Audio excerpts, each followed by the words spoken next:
purchasing things above that $2 million range. And I think that you're right. There is some competition coming into the market. The interest rates in the loan market has really made it tough the last 6 months. If you're buying things that are 2 million, 3 million in EBITDA, the exit multiples jump. We would have brought that 17% equity as part of the whole deal.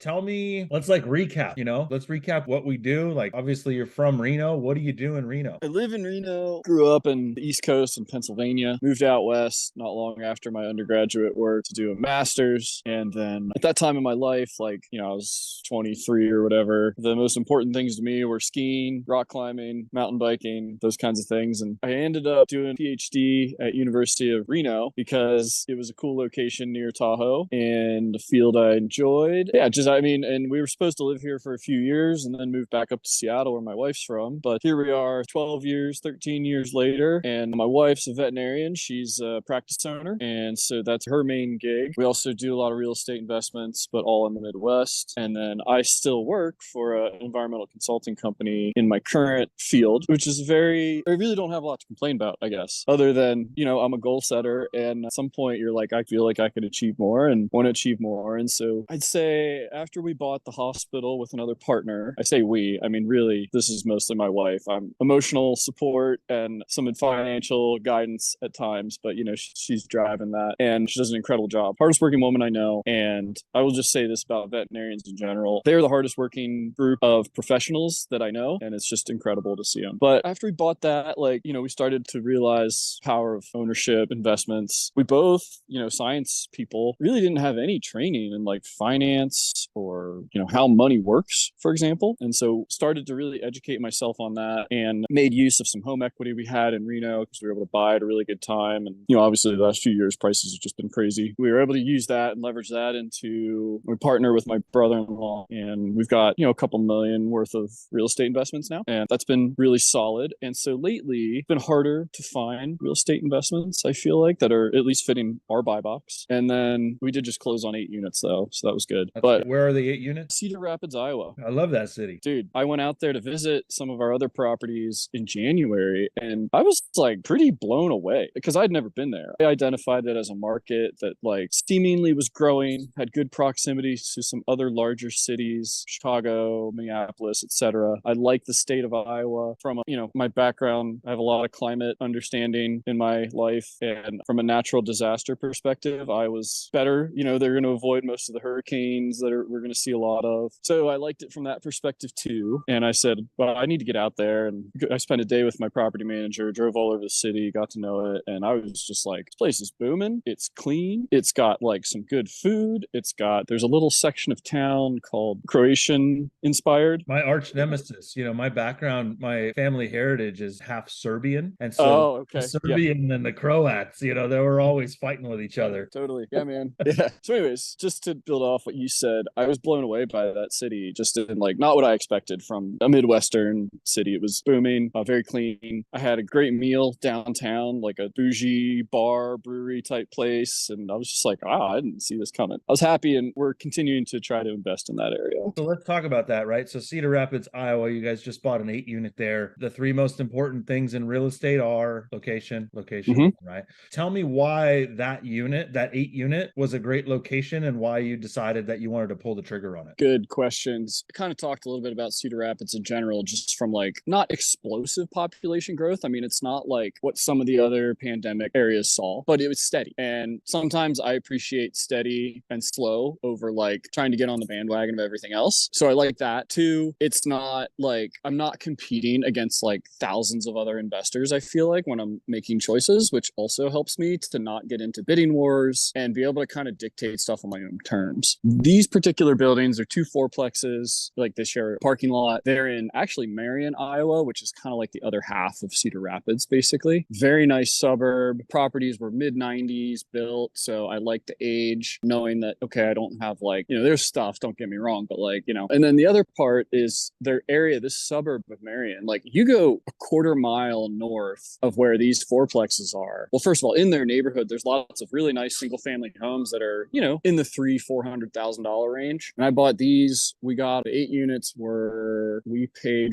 $472 for them. That's great. Yeah, it was a good deal. And their peak rent, if we get them all up to $800 a unit, will, greatly beat the 1% rule. Yeah, you're 1.5% per door. Yeah, it's really nice. You can see the high school from them. It's a nice high school. Like it's not, it's a good one. It's a safe area. And so I just, all those factors came together. They were brought to me fully off market from my property manager, who's brought me other deals as well, because he knows we'll close if they're good. And so all of those things, we had the property manager in place. We had a good location. They were cash flowing. They were going to continue to cash flow and had some upside on them too. And then just kind of banking on some appreciation in the area. Really nice. Yeah. Awesome. What other markets are you guys invested in? I have properties in St. Joe, Missouri, and I have property in Joplin, Missouri as well. And friends in Joplin. Yeah. And I'm not sure if you know them, but I'll connect you with some of those friends so that way you guys can work together. That'd be great. Yeah. Also good markets, different markets. Joplin's seen a lot of growth and is going to continue to see a lot of growth, I think. They just they're building a new dental school in Joplin. So that's kind of a nice little perk. And then, it's only, it's like an hour and a half from Bentonville, Arkansas. So it's kind of getting that Walmart hub sort of expansion area. Okay. I only own one home there. And then St. Joe, we've got 10 houses, which is more of just a cash flow play market. All Burrs, own 10 homes, but I don't think I have any actual money sitting in Joplin, if you know what I mean. Then they're all cash flowing well. In St. Joe. That's okay. So for those who are listening and don't know what a burr is, can you explain what that is? Yeah.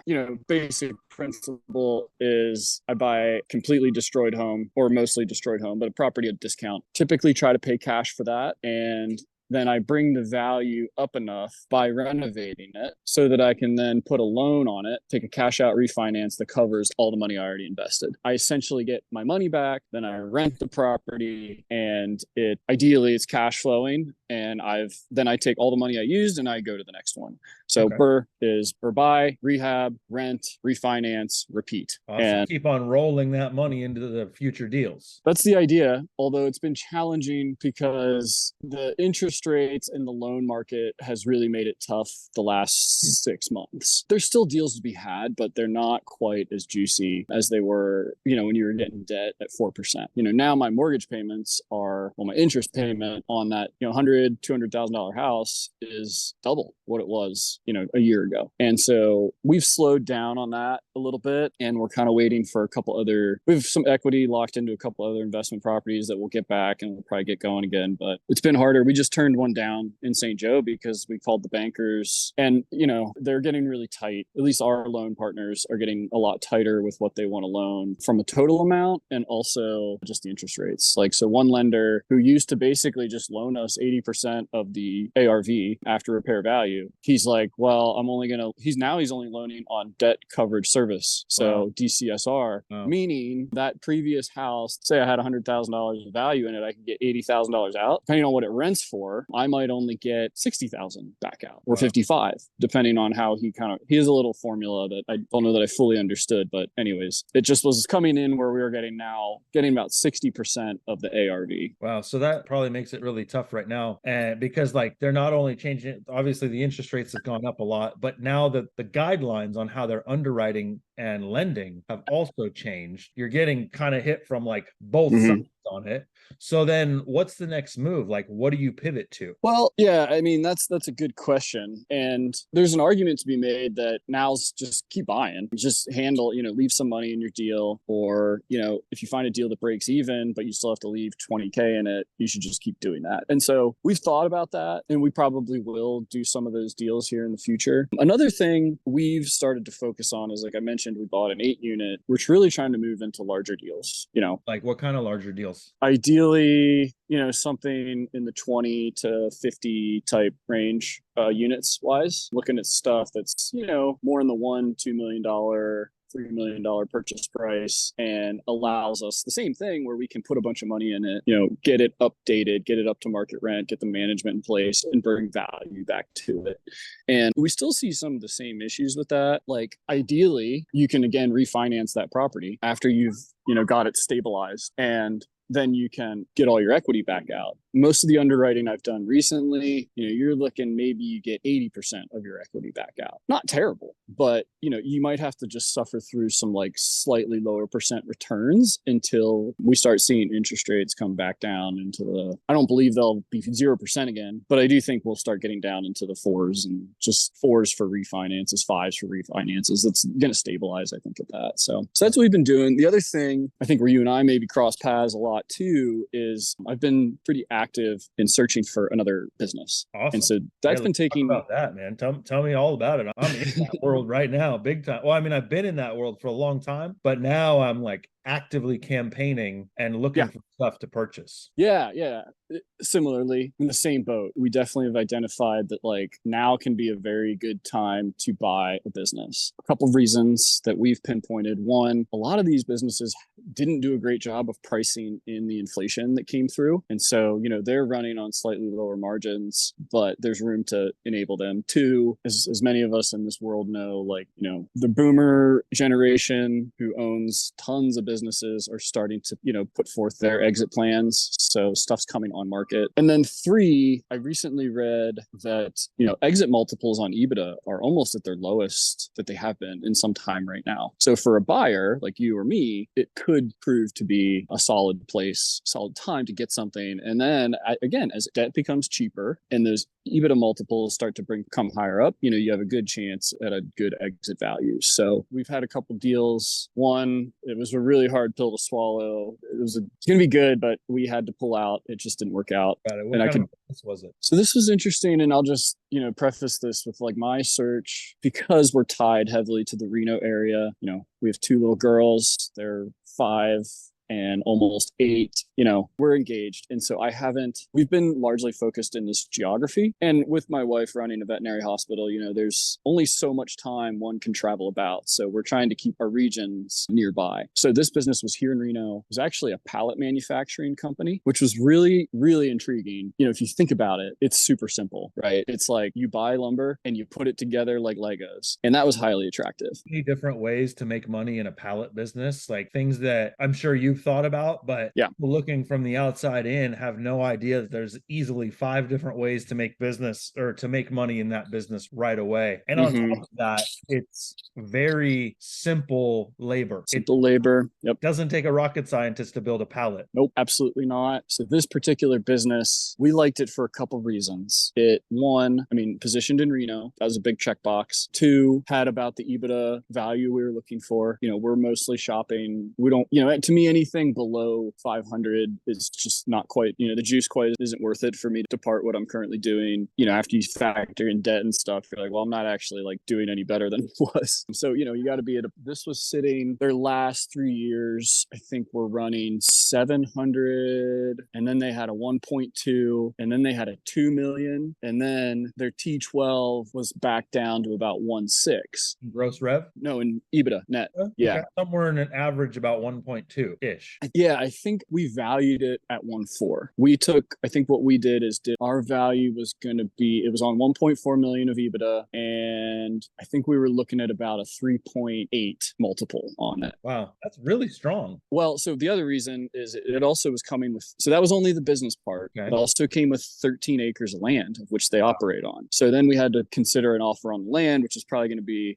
so our total offer package was going to be we were looking at about 7 million on the total package. Okay. So here's where we had a full sit down, and it was getting really exciting. We started to learn, one of the things they said is like, well, one, we were a little concerned about the readjusted declining EBITDA in the T12. It's like, well, what's going on? So if you look at lumber prices over the last, 5 years, really, it's pretty steady all the way until the pandemic, right? And then we all know what happened in the pandemic. Lumber pricing went through the roof. Yeah.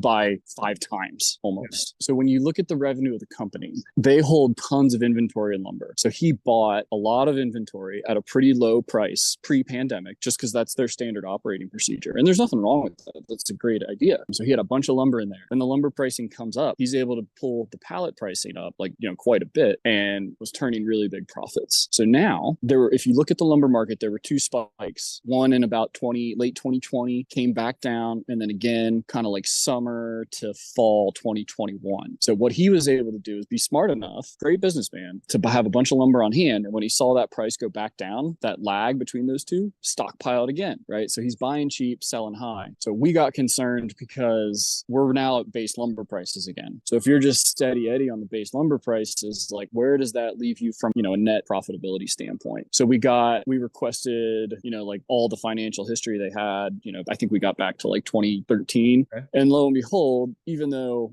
they basically sent us raw numbers, and I'm sure there was still profit. I know there was profitability in it, wasn't anywhere near like, 2 million or 1.5. We got pretty scared about our prospect of being able to continue that high pricing, even as lumber prices have returned to normal. And I think it was something we couldn't get over. We exited at that point. I mean, that's kind of like, it's not really rejection, but it's really like deflation, right? Because like, I know for me, if I'm in a deal and I'm working and I'm investing all this time, and then all of a sudden you find this big red flag, you're like, I found this big red flag and this sucks because this looked really, really promising. So like, how do you lift yourself back up? Like, how do you bounce back from that? I'm glad you asked that. Like, it's emotional. You're kind of like heartbroken on one hand. Like, this to me, I was like, this is so good. Like, and we were both very excited, my other partner and I. And, all I could do is get back on the train, man. I mean, there's only, if I lay around and just start to tell myself, I'll never find a good deal, like, and you just get down in dumps, it's not, it's not going to help anyone, and it's not going to help you. So, me, I kind of mentioned my previous life, not my previous life, but like outdoor recreation enthusiast. Yeah. Ski mountaineering. I like to do really big, long trail runs that gain a lot of elevation, and it's mental. It's just like when I'm running up to the top of a mountain, like it's just keep putting one foot in front of the other. And that's kind of how I apply to the search. It's like, the first one can't always be the winner, and you just got to keep on moving. So that's my mentality about it. And in a way, it's like kind of a numbers game, like you look through 1,000 businesses, hopefully one of them, right, works out in a good way, or 2 or 3 or whatever. But, I would also say our investment thesis is, I don't know, maybe conservative is not the right word, but like skeptical. We're always aware of the risks that present, especially when buying a business, because as like oftentimes this one did come with real estate, but a lot of them don't. You talk to the bank then, and they're like, okay, so we're putting all of our marbles in you guys. Like there's no asset to like grab if this goes south. There's no asset to sell. There's no like natural appreciation. Like that's why people love real estate, is like, because in real estate, if you just like hold your breath long enough and like it'll work out. But like in business, not really the case. Like you can head south. And so you have to just be careful, I think, especially when, if you're going to take on like this, we're talking that deal could have been $6-7 million in debt. So not a like. So cautious. Talk about that a little bit. So it was going to have real estate, and then you're going to have a business component to it as well. How would you have taken that deal down, and what would have that looked like as far as the monetary structure of it? Yeah. So we had term sheets from banks. We were looking at funding the max SBA part of it. Typically on, an SBA loan will be up to $5 million.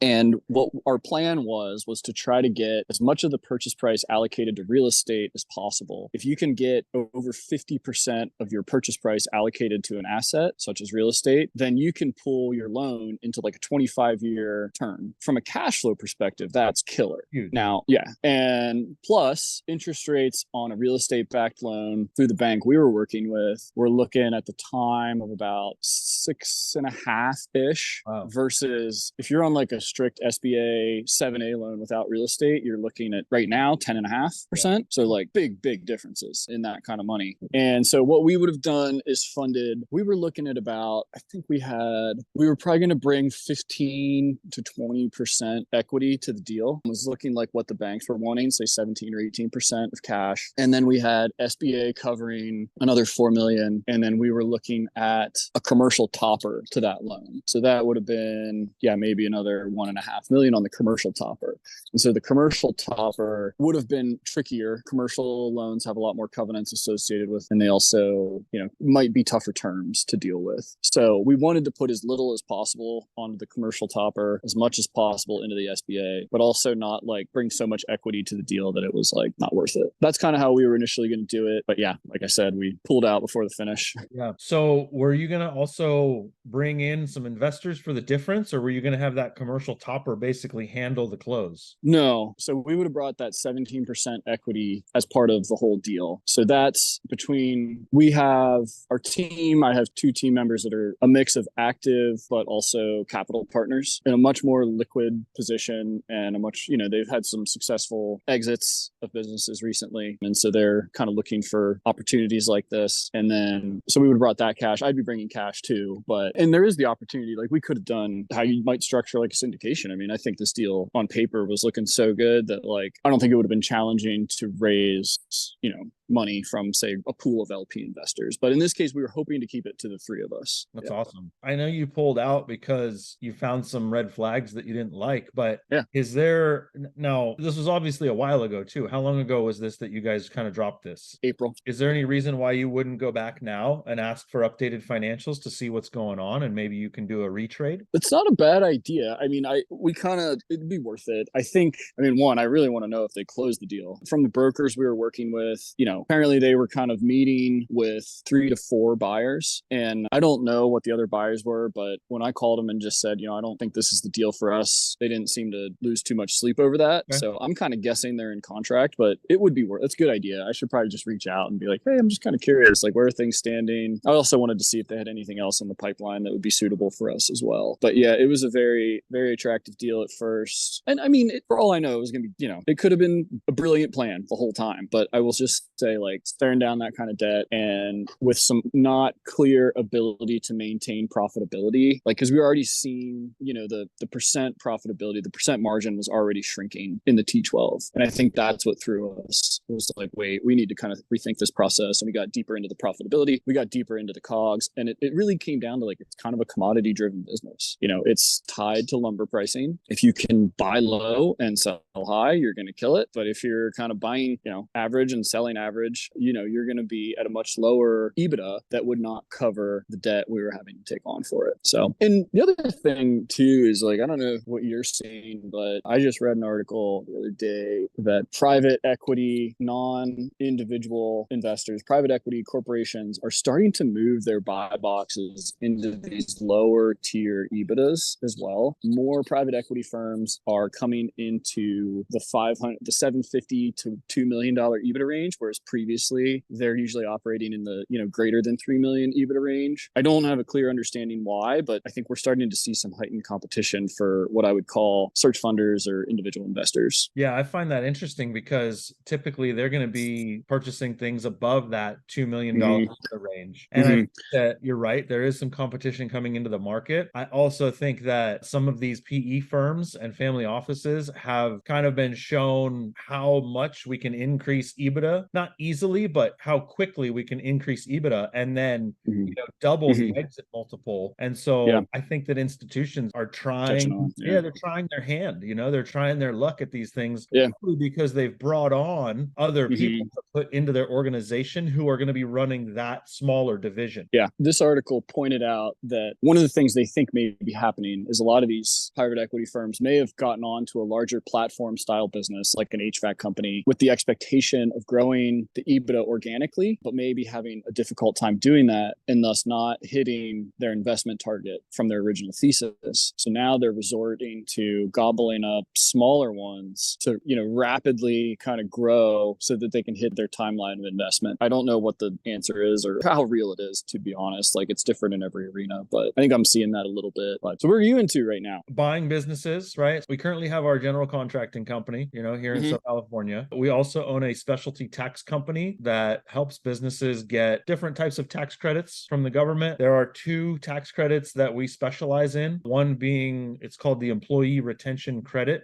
That one is a COVID era program that was put into place alongside the PPP program. That's for businesses that had trouble during COVID. It's basically a COVID COVID stimulus package for businesses that retained employees. So we've got that one. And then the other very large and long-term tax credit that we're working with is the research and development credit. So that's any kind of business that's either improving a product or improving a process or testing new methods. Basically, the purpose of the program, which was put into place in the Reagan administration, it's been around for a very long time. The purpose of the program is to ultimately grow the economy.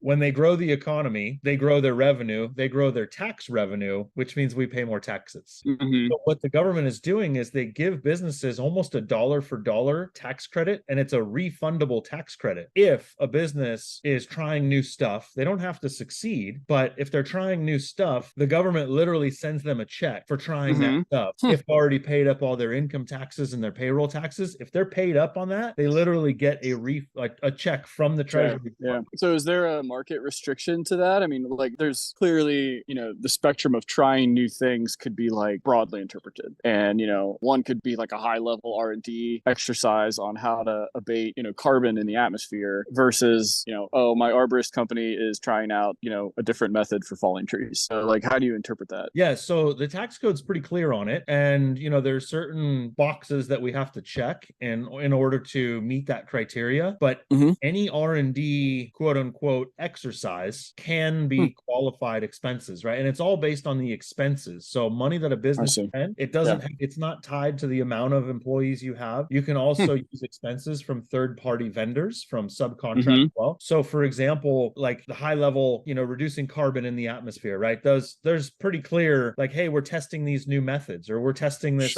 new way of doing that. And those expenses, direct and the indirect costs, are also qualified. So that's how encompassing both of the direct and indirect gets you the dollar for dollar refund. And then if we're talking about the arborist testing out new methods to fall trees, they have to, like I said, they have to meet some certain criteria. But let's say they're developing new rigging that's never been done before, developing some new tools, or even new training methods, those things can be eligible. So, and what we end up doing is we do a deep dive into the business. We have multiple interviews with the owners or managers or whoever's running the company. We look at their financials and we give them a range of estimate. And then after we give them that range and they agree that range is okay and they like the number, then we'll dive even deeper into the company. We ask for 4 years of financials and we go back. The cool thing is, you heard about the Inflation Reduction Act, right? They doubled the amount of R&D credits. So it used to be $50,000 per year. Now it's $500,000 per year. Wow. And when they did that, they also look back 3 years. So we can go 2020, 2021, and 2022, and it's 250, 250, and 500. So we can go look back and get $1 million back for a business on qualified expenses. Is there a minimum business size? No. Anything like that? Just has to be R&D. It has to be R&D. So for example, right now we're helping a software development company, and they don't have any W-2 employee, but they're developing software, and I can't tell you what it's for because it's proprietary. But it's the husband and the wife that run the company, and they've spent millions of dollars on development, hiring third-party developers to build this thing that they're going to be launching to the market. Most all of their expenses are qualified for R&D because they are literally creating something brand new to the marketplace that's never been done before. And it would seem like a lot of startups would like be able to win that credit as long as your startup isn't like, is somewhat novel, like a tech startup to some extent. Right? Yeah, it's huge in the tech world. There are a lot of tech companies that are taking advantage of it. There are a lot that aren't taking advantage enough, if that makes sense. They're just not writing off, but they're claiming maybe only 20% of what they really could claim because they don't know all the ins and outs of the program. That's where our firm comes in, is like, we know the ins and outs. And on top of that, our firm is extremely unique because we also sign on the dotted line with the client and do full audit representation. So if the IRS ever questions or sends a letter or anything, our firm does that. And that's no extra charge. That's just part of the deal. And so when you get the credit, is that how you're paid, or is companies paying you up front? No, they pay, well, there's two ways. If they're getting a check, then we get paid when they get their check. Right. But a business can also use that money on their next quarterly installments. So rather than paying their quarterly income tax installment or their quarterly payroll expense, tax expense, they can now use that credit in place of the payment. Oh, nice. Yeah. So it's instant cash flow for the business. Yeah. If they decide they want to use it that way, then they have to pay us. Right. I get it. Yeah. But if they're waiting for a check, we don't get paid until they get money. So either way, we get paid when they get money. Sure. Yeah. No, that makes sense. Yeah. That's cool. Yeah. It's probably really helpful for a lot of businesses. Comes to mind for a couple of things that I've had in mind, but that is awesome. Well, and so I tell business owners, like when I'm talking to them about it, and they're like, I've never heard of this, or yeah, we've done a little bit of it. We now can help them plan 4 years into the future to recapture $500,000 a year. Yeah. 4 years into the future, they'll be able to recapture $2 million on qualified expenses. So I tell them, moving forward, I want you to think about how you're spending money in your business. Think about how you can customize anything you purchase to qualify for R&D. Yeah, planning purposes. Yeah, it's absolutely huge. So anyway, so we've got those two. We've got the construction, we've got the tax credit company, and we're also looking at, buying other blue collar businesses. We're looking at things that have monthly recurring revenue. Sure. That's our number one. Things that have not low barrier to entry, but lower skilled labor. So for a while, we were looking at solar companies, buying solar companies, which are still a great option. Solar is in this like strange dip right now where a company that's got less than $1 million in EBITDA, you can pick up for 3 to 3.5 times. If you're buying things that are 2 million, 3 million in EBITDA, the exit multiples jump. 7 to 12. Oh, wow. 7 to 12. And we're talking about private equity. Institutional money is buying at 10 to 12 right now. Yeah, it's hard to compete. But you have to have at least $3 million in EBITDA to be in the exit multiple. So a lot of people, I have a good friend of mine who's doing this right now. He actually is closing, he's supposed to close on my birthday, but they had to delay a little bit. They're closing a deal right now. And that company does almost $2 million. I think it is $2 million in EBITDA, buying it for a crazy multiple that I can't even tell you because it's so crazy. His whole entire goal is to now skyrocket this company and then exit that company for a 10x multiple. Yeah. So when you look at solar companies, there's a couple different approaches, right? There's some that are like basically the marketing, they're just salesmen and door to door, they've come to your door, they've come to my door. That's one arm. Then those guys are outsourcing to larger companies like Titan to do the installs. Or you have some of your smaller shops that are kind of all in one. You have your sales and installation. So where on that spectrum are you guys looking? And I've looked at some of the marketing framework ones. Seems a little, I don't know, not for me, I don't think. Some concerns, again, just like you're kind of taught, you're only as good as your next sale, as opposed to, you mentioned reoccurring revenue. But, I'm with you on solar, like tailwinds for sure. So anyways, where do you guys fall on that? You're right. Solar industry is very fragmented. There is the installation component and there's the sales component. Not two companies do both. Right. Companies we're looking at are primarily installation companies and they happen to have inside sales. But a lot of installation companies don't focus on sales. Like sometimes it's just the business owner or the manager who's kind of just going on sales calls and not really sales calls. They're more of like an evaluation of the homeowner's property or the commercial. So where we fall more is we were looking a lot at installation companies to be able to expand that. The issues that I've found recently, and I have a close friend of mine who currently owns a solar company and they've owned it for a number of years. It's a family run operation here where I live and they're doing great. They thought about selling. I think they're reconsidering now, but I'm not particularly looking at purchasing solar companies anymore. Yeah. It's very highly skilled labor. Yep. Electricians are required. Yeah. And in Southern California, there is a lot of competition in the market for being an installer. And it's getting harder and harder to find the skilled labor and retain it. Yeah. So for those reasons, I'm still looking at solar companies to be involved with.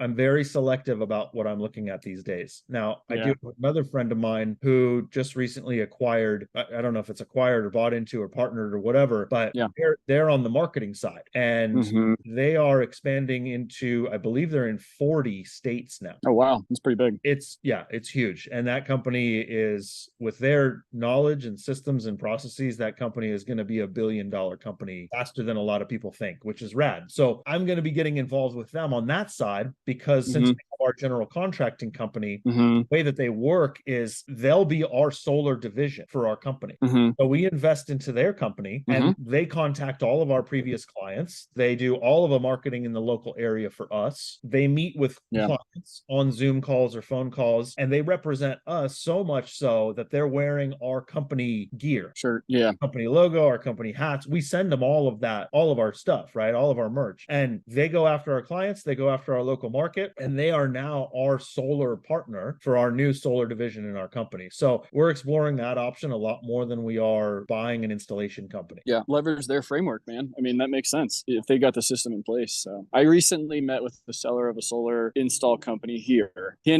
got, his books weren't quite right. And he got all excited because his last year's EBITDA looked like 800. And then he found out that his accountant hadn't added back in some expenses, and he was much less than that. So he's like, oh, I'm just gonna wait. Hey, well, give me a call if you change your mind, or if you get to a point where you want to do the sell. But yeah, so interesting, because I'm in the same boat. I was looking a lot at those. I wanted to ask you, are you looking, I mean, I mentioned geography at one point. Are you looking for business acquisitions outside your regional area? And if yes, in some of these, how do you handle operations remotely? Are you looking for local operators, and what's your path forward on that? Because we've done some of that. We actually have a meet with a plumbing company that looks very strong, not huge, but in that right size. Apparently has a good management structure in place. And, I'm kind of thinking through my head, all right, how do you run something like that from afar? So the answer is yes, we're looking at stuff that's outside of our market. Mm-hmm. The way that we run it is by finding a good operator who's in the market. Mm-hmm. And yeah. finding that operator is a challenging part. Mm-hmm. And we find a deal that has legs,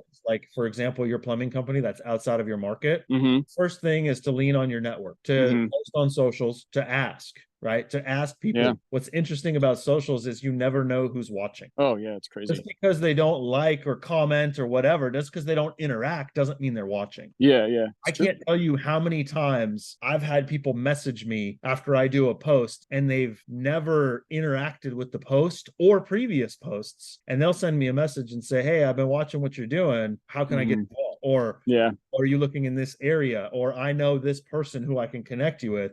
And so finding an operator is really doing social posts, leaning on your network. Call local chamber of commerce is that's interesting. kind of a little, not hidden secret, but it's they really have their finger on the pulse. Yeah. I'm part of my local chamber of commerce, and years ago I never would have thought that I would have joined one, but I did earlier this year. And locally I have met so many cool people, and it's a big referral source. And when you do have an ask and you stand up, people respond, or they remember it and they'll connect you with somebody. So that's what we're looking at doing. Yeah. If it comes across our plate, we're looking in the local area for a good, competent operator. This is a debate I've had internally with myself and others as to said operator, employee or partner? Employee with profit share. Yeah. Okay. They get a bonus check, basically. Somewhat skin in the game, but not so much that they've got 10% so that they can kind of influence in a way. If you're taking the deal down and this operator, right? Because you're going to want the operator in place before you close. Oh, of course. Yeah. Yeah. You can then offer them a buy-in. If they raise capital to bring to the table, then you give them an equity stake in the company. And then on top of that, you can sweeten it with a profit share on top. So once we get to, say they're doing 500,000 in EBITDA right now, once we get to 700,000, you can get a bonus pop of 5% of net profits. You structure it however you want to structure it, but there's a lot of creative ways to get them bought in a good way. Yeah. You can also do an earn in. So as they get to different EBITDA levels, they earn equity in the company. So you get this thing to $1 million, you get another 5% of the company. Yeah. That's a good way to incentivize and a good way to find out if somebody's real or they're full of it. Yeah, because that's another filter you got to pass them through, right? Is there's a lot of talk, but when you get down to doing it, it can be tricky. This has been great, man. I appreciate the call. Yeah, me too. It's been awesome. So tell people out there, if they're listening, I hope people are listening. Is this on live Facebook? It's not on live. No, it's okay. Yeah, it's not. No. But tell people how they can get a hold of you and go from there. Yeah, you can find. I mean, I'm not a huge. Maybe this is I'm not very good at putting myself out there broadly, but you can reach me at just my email or on Facebook. Tim Caldwell on Facebook. Facebook or tim.caldwell19@gmail.com. Need to do better about putting myself out there and what we're doing, but that's the best way. Yeah. Awesome, man. Well, it's been great talking with you, and I really appreciate the call. Likewise.